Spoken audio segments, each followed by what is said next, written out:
Impacting Life 24/7 sponsors are unique in that they help us to continue to impact one life, one day at a time.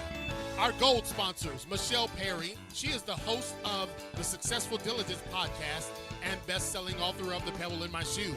You can connect with Michelle and get a copy of her book at successfuldiligence.com. Paula Cousson has dedicated her life volunteering in community youth programs such as the Young Marines. Paula believes that the greatest asset each young person has is at least one caring adult in their life. Donald Lamb, he and his wife have been happily married for over 35 years. He is the proud father of one daughter and 3 sons. Donald honorably served his country for over 22 years in the United States Army and retired with distinction. Active in his community, Donald is the owner and operator of Mama's Boy Event Planning and Coordinating Services. Connect with Donald at facebook.com/Mama's Boy Events Coordinating. Amanda Aker, coming from a past of drug abuse, homelessness, and being a convicted felon, Amanda has broken through and was able to let the good things into her life. Amanda is now on a mission to inspire and motivate people just like you. Amanda's core message is that our past does not define us, and we are way stronger than we think. Connect with Amanda at facebook.com/Amanda.Aker2017. Our platinum sponsors, Mr. Gregory Smith. He is the author of 100 Simple Ways How to Manage a Property and Evidence Room. Get your copy by reaching out to Gregory Smith on Facebook or email him at smithg1963@yahoo.com. Adrienne Barker. She is the host of the Adrienne Barker Speaks podcast, a life coach and CEO of Professional Global Etiquette. Please connect with her at professionalglobaletiquette.com. Mr. Mike Black from New Bern, North Carolina. Mike helps men throughout Eastern Carolina lead a faith-filled life. He is a compassionate leader in his church and a devoted husband and father. Dr. Nate Dunlap Jr., he is the executive director of the PRF Institute. He's the author of What's Next? Preparing for Eternity and Don't Leave Me Like This, Inspiration to Leave a Legacy. As a 501c3 organization, the PRF Institute is blessed to be the premier stewardship-based teaching ministry that truly responds to the needs of others in the community. Contact him at prfinstitute.org. If you would like to become a sponsor of Impacting Life 24/7, it's very simple. Just visit clkingspeaker.com. That's right, ladies and gentlemen. Just visit clkingspeaker.com. Good evening, everyone. This is your host, CL King, and we do come to you live every Monday, Tuesday, and Thursday from the High Definition Studios here in Impactville, sitting high atop the Ruth E. Plowden Legacy Chair, and so delighted to be able to come to you tonight as we close out. This is our closeout of the work week, and, to some extent, having and running your own podcast allows for some variability, but we try to breed consistency, and that's why we've done well over 200 shows. Now I'm not even taking count anymore because it's in the flow. It's in the row, baby. We're going. And I want to thank publicly, before we get started, I want to thank our VP, Mr. Gregory Smith. You guys hear his name often, almost every show, because he's always here. Now, let me just tell you about how this set is set up, just so everybody understands, okay? This is not the Steve Harvey Morning Show yet. So we're not syndicated with $1 million donors and sponsors yet. And our team gives of their time to participate and help facilitate this show. Greg just got home from his day job, which we're trying to get him to retire from in a couple more 24 months. Is it 20 months, he said? And one thing that is certain is that Greg could have gotten off from work and come home and went to sleep.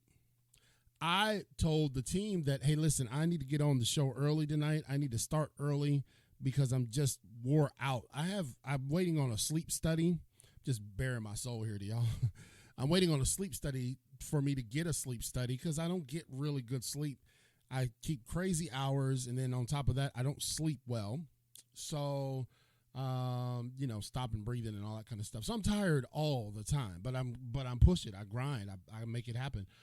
And Jeremiah, he had a really hard baseball practice yesterday. Evidently, they made them run like 90,000 miles or whatever. And, I know subliminally or behind the scenes, the coaches are doing that to get those boys in shape. Well, Jeremiah got up this morning and was like, man, Dad, I'm just sore. He had to go to school. Then he did all this stuff at baseball. And he's like, Dad, I think, can I just lay home today? Can I just stay home today? And I said, brother, I'm going to leave that decision up to you. And I really did. I certainly did. I left it up to him. And once you wake up and once the synapses start firing and once you get the juices flowing, you realize that if you don't go to practice today, then that could affect, you down the road, et cetera, et cetera, et cetera. And Jeremiah made his own decision. He's like, you know what, Dad, I'm going to school. And I was like, really? That's what I'm talking about. He made his own decision to go to school. And here's the message. Here's the kind of the lesson behind that is that you can't cheat the game. So though Greg is rushing in, hasn't even ate dinner yet, I'm drop dead tired, exhausted, just thinking about getting into bed. And I know, and we know, that there is no shortcut. There is no shortcut to success. There's no, well, you did all this stuff last year. You celebrated your 200th interview and your 200th episode and blah, blah, blah. And people send you books and everything. But you can't build something exclusively off of what you did yesterday. You just can't. It requires a sunrise mentality that I got to punch in, and I tried to tell Greg, look, man, go eat, relax, be with your family, dude. You just got home. And you know what he said? Not. That brother's been with me since day one. When nobody else was in the room, he was there. So I appreciate that. Tonight, we're doing something. He's going to eat some Captain Crunch. We're doing something throughout this month. As many of you know, this is Black History Month. So we're doing a couple things kind of simultaneously. One is that we're going to run some episodes to give you some insights on Black history. But also, we're doing a daily thing on that I'm using through my platform, but going to share on all of our other platforms. We're highlighting people who are influential African Americans. And here's the thing. I understand that we talk about those people who are long gone or have gone before us and all that, and all of that is important, and I don't want to ever lose that. But I also have thought, this is just my thought for this February, is that I wanted to celebrate and recognize those people who have made Black history and they're still living. Like the history is still being written. It's still continuing. And that to me, it's like, give me my flowers while I'm living. I want to celebrate real local, national people who many of you may even know, who, from your city or your community, and celebrate the work that they're doing. I got people on the list, many of them you will know, who are, in my opinion, extremely influential. And they're extremely influential African Americans. And so I'm going to be doing that. I've done day number 3, and I'm just going to continue on throughout this month. And so historically, it won't be, the guy who made the stoplight and all that. It won't be that for this month for us. I wanted to recognize and celebrate and appreciate those leaders who are continuing to make history and write history right now. So here we are tonight on Impacting Life 24/7, again with your host, CL King. If you'd like to become a sponsor of the show, it's real simple. Just go to clkingspeaker.com. Just simple. And that commercial that you heard in the beginning, those are people that we do one in the beginning and one at the end of the show. Those are people who said, we commit to helping you on this journey. We want to go on this journey with you. We understand that it started kind of as a fledgling idea to start a podcast, and now it has a major reach. And so people, but with everything, with growth comes upgrades and expansion, etc. And so we thank people who see that vision and see the things that we're trying to do and who jump on board. So if you'd like to do that, all you got to do is go to clkingspeaker.com. Scroll down to the bottom, and there's the opportunity to become a sponsor. Now, we're going to be changing things up here probably in the next quarter, where our sponsor list is just getting entirely too long. And so we are going to make a tab on our website for all of our sponsors.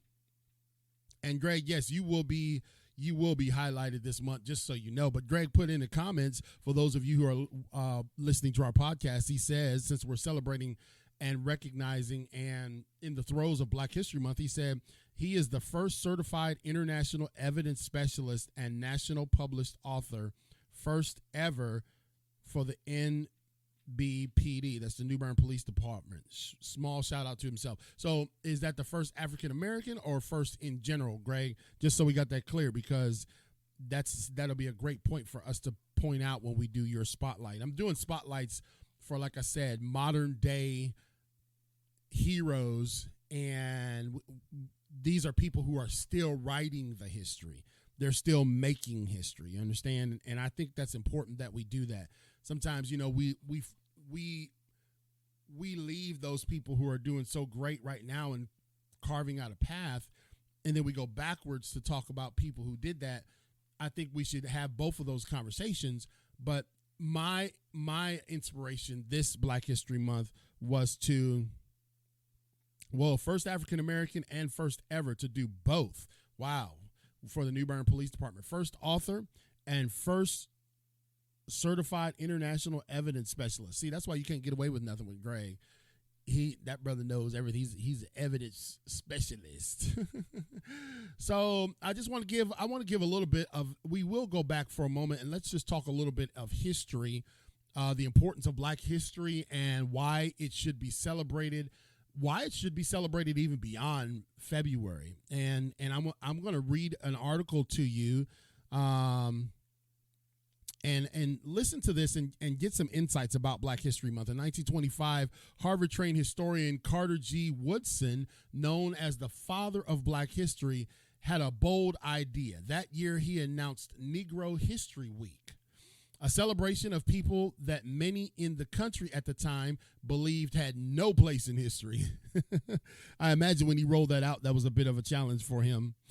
The response to the event, first celebrated in February of 1926, a month that included the birthdays of Abraham Lincoln and Frederick Douglass, was overwhelming. The response was overwhelming as educators, scholars, and philanthropists stepped forward to endorse the event and the effort. 50 years later, coinciding with the nation's bicentennial and in the wake of the Civil Rights Movement, the celebration was expanded to a month by President Gerald R. Ford, decreed a national observance.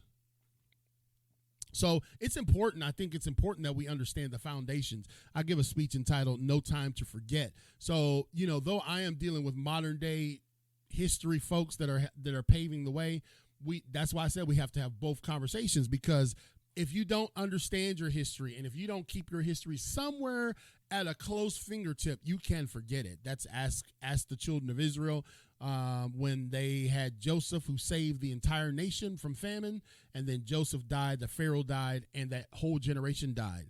There arose a new king that did not know Joseph, and then put those folks in Egyptian controlled bondage for 430 years because nobody knew. What is all these people? Nobody spread the word, like y'all eating because of these folks down here. Nobody told y'all. So the history is important. Since Woodson's death in 1950, the organization that he founded, the Association for the Study of Negro Life and History, now called the Association for the Study of African American Life and History, it's called ASAL with an H, has fought to keep the legacy and his legacy alive. Now, nearly 105 years after its founding, one of the organization's biggest challenges is keeping people engaged beyond February. And that's kind of like been my thought too. It's like, okay, so you sliver out the shortest month in the year to do this. And I'm not saying that in a negative way. I'm just saying that people move on. You know what I'm saying? They hear about it, then they go, and then you don't hear about it again until this time next year. That's usually the way things happen. And this organization is looking to make sure that it stays in front of us as a part of our everyday culture and life. One cannot discuss the African American freedom struggle or the civil rights movement without paying attention to the white allies who were working alongside black people, Lionel Kimball said, vice president of the programs for ASAL. He told ABC News, one of the biggest issues we see, especially for those non-black folks, is the emphasis on black history is divisive, and some mistakenly label it as racist.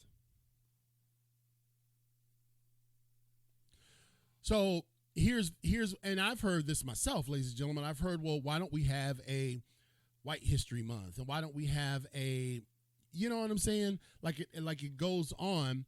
But I love what Denzel Washington said. Denzel had a much broader impact in why he said this director could have directed this film and done a good job, and this director could have directed this black film and done a good job.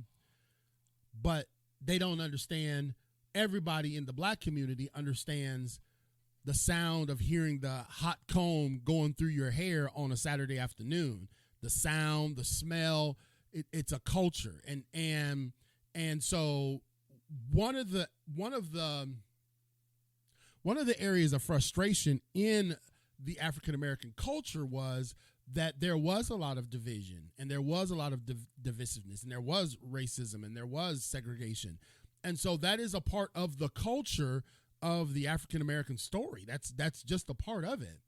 And though we don't have to necessarily go and have a barbecue and sit around and talk about it every second, it is important to understand why these conversations on the broader scope that we continue to make sure the generations understand, I believe is important. But if we continue, he goes on to say, but if we continue to emphasize that all Americans worked toward these common goals, then everyone can see themselves as a part of the larger mission. See, because there was a historian, a scholar, W.D. Du Bois, I believe. My brain, you guys know, my brain is just shot. He discussed how African American contributions were not included in history books, and how some things have been extracted or left out. And so he's like, well, you know, this could literally do exactly what the children of Israel experienced, where nobody knows about the contributions of this great group of people. So the ASAL organization, which holds events to promote and celebrate Black history all throughout the year, said the organization has made major gains toward promoting African American history to a wider audience, which I feel is important. I feel like it should be cross-pollinated amongst multiple audiences. But there are still too many who only recognize Black history during the month of February and ignore it for the rest of the year. That's the frustration that the organization is having. It's disappointing, Kimball said, but we have to really build on the study of Black history and get people to understand the important roles Black folks played in the larger narrative of the United States, right? Noel Trent, Director of Interpretation, Collections, and Education at the National Civil Rights Museum, said, it's wonderful to mobilize for Black History Month festivities, but there's no one season for it. It should be continuous. And so he went on to say that we do Black history 365 days a year. Trent told ABC, we're telling the story of the African American struggle for civil rights, for human rights, and all aspects throughout our programming and through our exhibition in various capacities throughout the year. The museum, which is located at the former Lorraine Motel in Memphis, where the civil rights leader Dr. Martin Luther King Jr. was assassinated in 1968, says it pays special attention to Black History Month and uses it as a time to emphasize educating children about their Black heritage, and I think that's a very, very important and powerful thing. This museum specializes in the civil rights era, but Trent says Woodson's mission guides us it guides just about all of their initiatives. So in other words, they don't want to just do a one-shot deal. They don't want to just do a flash in the pan celebration or remembrance in February, but they want it to be something that guides every initiative that they do. When Negro History Week was founded, Black history was not being talked about or written about, and people were saying African Americans had no presence in history, Trent said. What they were able to do here at the museum today through our work is really amplify the historical presence of African American people. And I think we should not shy away from that. Okay. See, because, there's belief systems now in the country about what we should say and what we shouldn't say. And when I read this article, I was like, this is not an attack on white people. No, this is not an attack on or an attempt to continue. Here's why I'm saying this, because oftentimes what we say is this. I've heard it. Well, those days are over. I've never owned a slave. I like black people or whatever. Y'all know, y'all have heard it, okay? And what we have to realize is that just because that particular time period is over does not mean, ladies and gentlemen, that particular time period cannot come back. Right?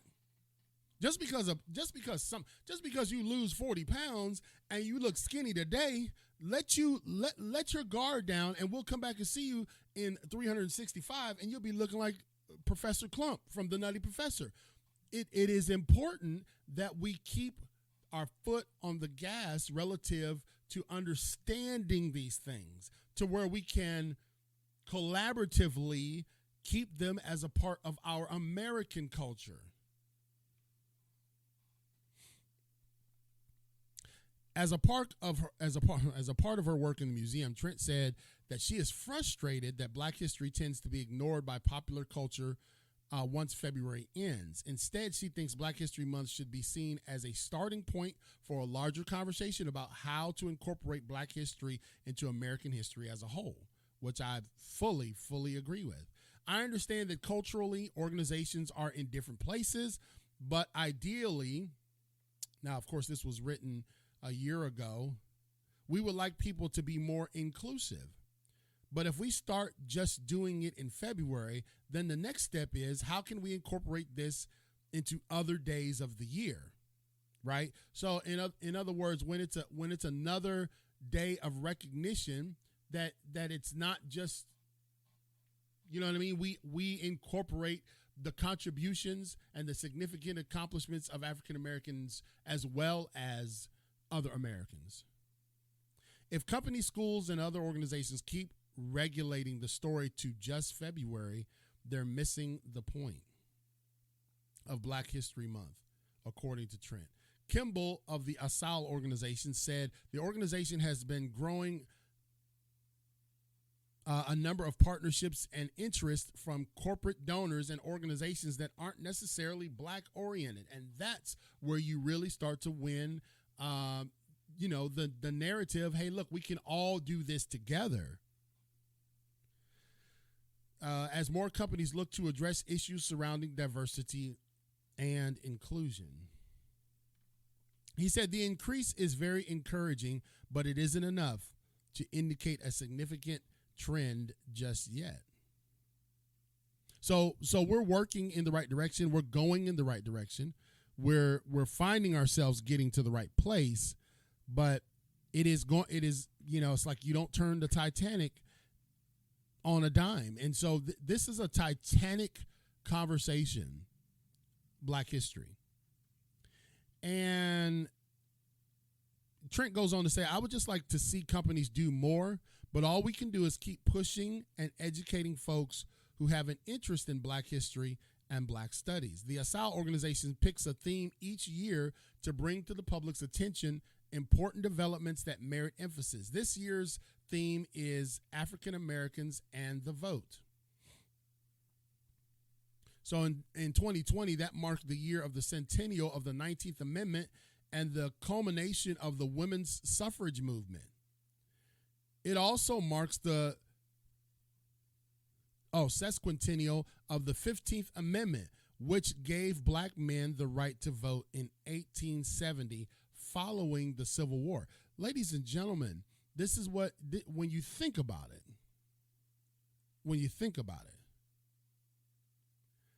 if you just roll back the time, just, 120, 130 years, it's like, okay, our country was radically different.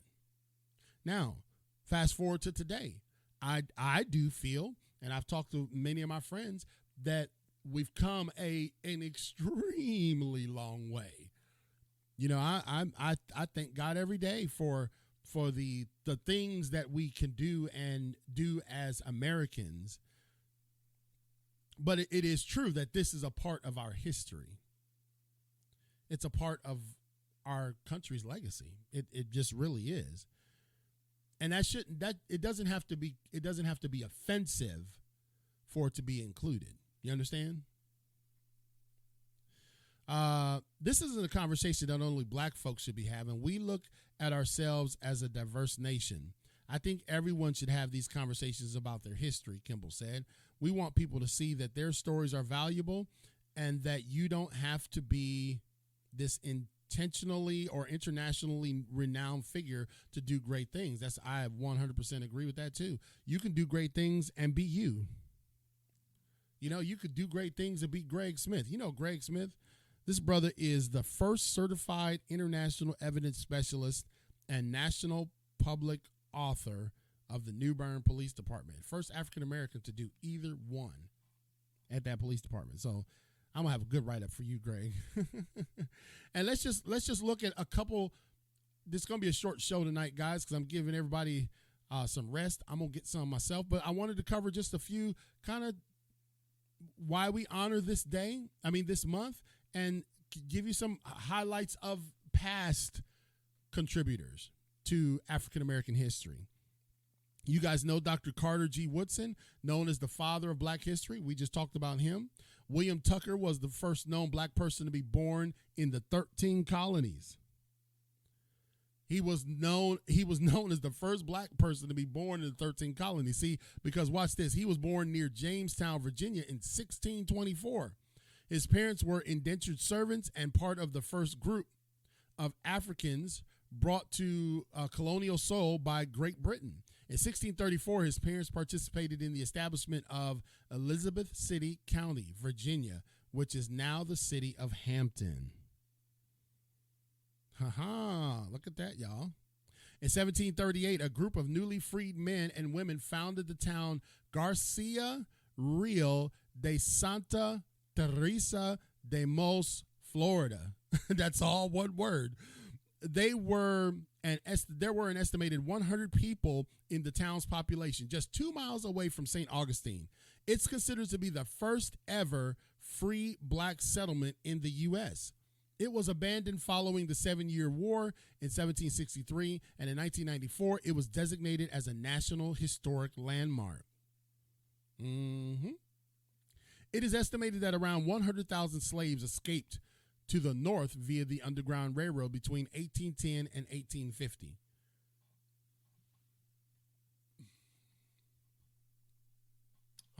Slaves escaped to the north.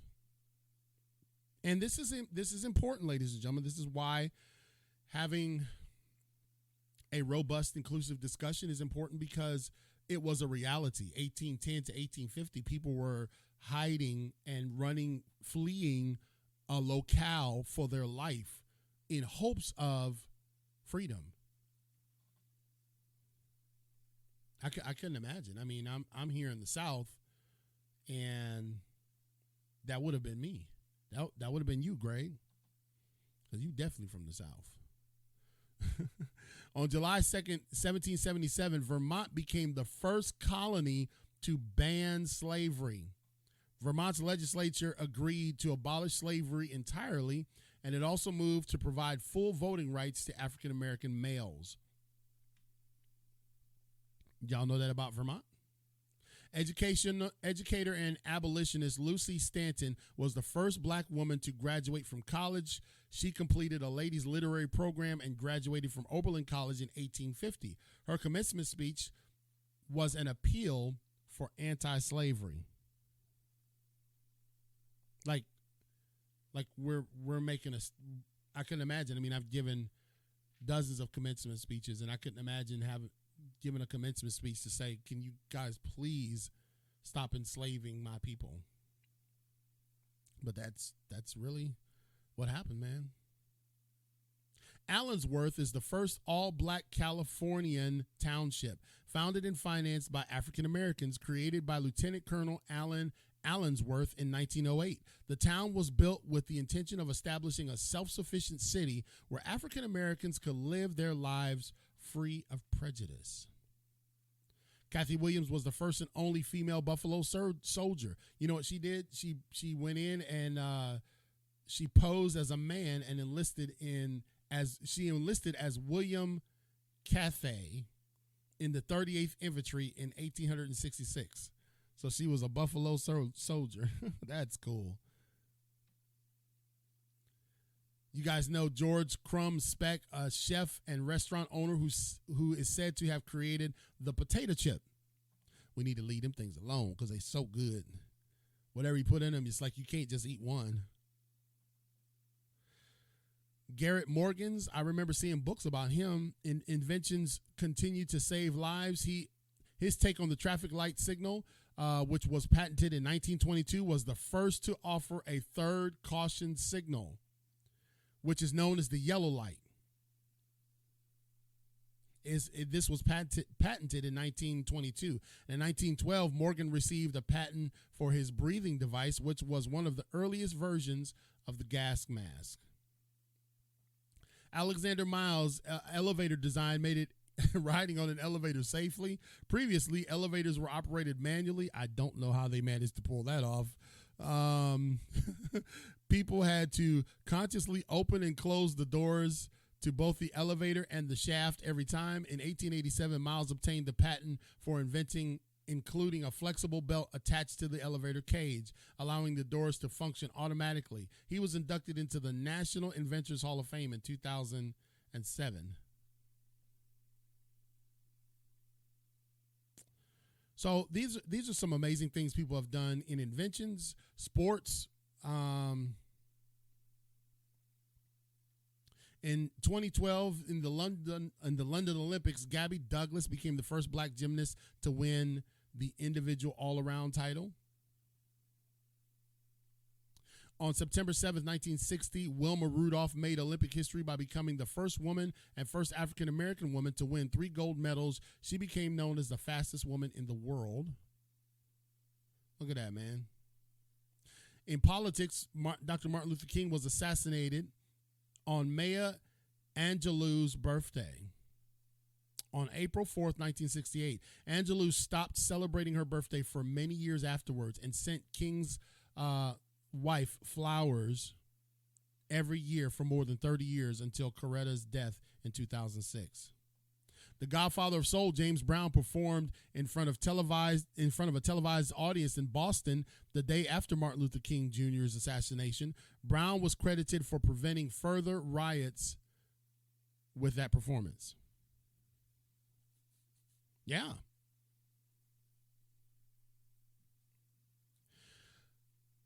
I didn't know this till today. Hiram Rhodes Revels, was the first African-American ever elected to the U.S. Senate. He represented the state of Mississippi from February 1870 to March 1871. That was a short term. Before former President Barack Obama took office, George Edwin Taylor paved the way when he ran for president as a member of the National Negro Liberty Party in 1904. Things we just don't know or forgot about.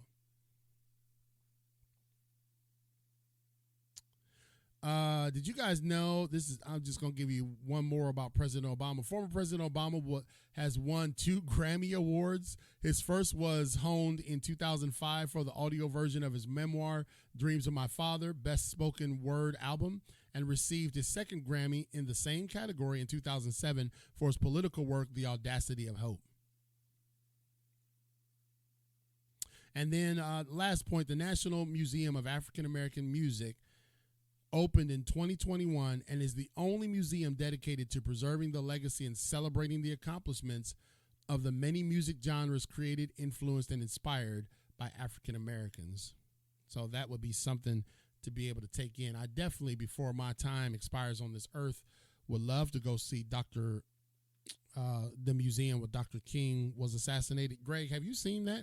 Anybody in our audience has? I know Tabari Wallace, who just finished the forward in my book, Who Ate My Brownie. I got to send it to you, Greg. I want to post it. It's so good. I said, man, that brother wrote a forward.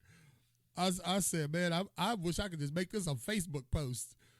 But yeah, Tabari Wallace, who is a special liaison to the state superintendent here in North Carolina, he was just there. He was just there at the museum, standing out in front of it. I mean, you talk about the history, the nostalgia, man. You're standing in a place where time was so different. You know, you standing on that pavement in that GPS location. Time in the world was so different, and so we're going to continue to spread love and compassion on this show. We're also going to continue to make impact, and we're also going to talk about impact. We're also going to talk about things that are impactful to our society. And I think, yeah, I would like to go there, Greg. That's just something that's got to be done. It's like that should be on your bucket list. But you know, I want us to continue to be a voice and a mouthpiece for impact. And so we'll continue to look at my page, continue to look at our Impacting Life 24/7 Facebook page and every page associated with what we're doing here, because every day I'm going to pick a new person to spotlight. And I think I already got the person I'm going to spotlight tomorrow. So, and again, when we're talking about Black History Month, you know, we kind of read the discussion of those that are overseeing that. They would love for this to you know, kind of move beyond just a 1 month celebration, and us to have a conversation of including, you know, everyone should be proud and wanting their history discussed. That you should want your history included. You know what I mean? Like if it ever gets down to it, I want to be known for the history that I created. You know, the things that I tried to accomplish. I don't think that's a bad thing for us to continue to leave a legacy. Well, you know, some parts of legacies are good and some parts of legacies are not. Some parts of legacies are difficult to stomach, but they happen, and we grow and we move on from them. We grow better together. And so, you know, I just talked about some difficult times in our country, but I don't think anybody in the audience was uncomfortable, because when we talk about these things, we talk about them in love, and we talk about them with a visionary mentality. Not like I got a line drawn in the sand and, you know, you gonna listen to what I got to say. That we never get anywhere that way. So anyway, Greg, man, listen, I appreciate you, brother. You surely did not have to show up tonight, but I will make sure that there'll be a little something extra in your check this weekend. I think we're headed to Raleigh for a birthday celebration. I wanted to get together with our staff. This will actually be the first time we all meet in person. So I'm hoping that you know, no weather or craziness gets involved. But I'm looking forward to actually meeting the people who helped me do this. And thank God for Zoom, and thank God for the virtual space. And I definitely appreciate that space. But man, when you think about it, there's nothing like seeing somebody in person. You know what I mean? There's nothing like being able to fellowship with them and look them in the eye instead of looking at them across the screen, or if they get mad at you, they can take their picture down. You know what I mean? If they don't want to see you no more, or they don't want you to see them no more, you can just take your Zoom picture and put up something else. You can make people think you're somewhere that you're not, with an outer space background, but there's nothing like just some good old, hey, how are you? I'm Chris. So again, look tomorrow, because I'll have a special spotlight for another current modern day influential African American. I think I'm giving you guys a hint. Their initials are GS. So you figure out who that is. All right. So until then, ladies and gentlemen, thank you so much for all of your contributions to Impact Life 24/7. Again, if you would like to become a sponsor, it's very simple. Just go to clkingspeaker.com and you see the type of content that we create every single week. You see the types of guests that we have. Absolutely phenomenal, top shelf guests every single week. And so that will not stop. It's going to continue. And we have made a determination that we're not going to have as many guests as we did last season up until we get to the book, because the book does take quite a bit of time. It's my first time doing it. We have staff meetings about it. I mean, like, I want to do it right, and I've never done it before, so you don't know what you don't know. But two people on our team are authors, and Greg is a best-selling author, and I believe Paul Katrina McCain is as well. So they're helping me sludge through this process. 7/24/22 will be the book, the release of Who Ate My Brownie. No matter the adversity, you still can make it. So on behalf of our entire team, we're going to the steakhouse this weekend, y'all, and Greg paying. I'm teasing. I love y'all. Praying for you. God bless you, and we look forward to seeing you back here on Impact Life 24/7 with your host, CL King. Have a good night.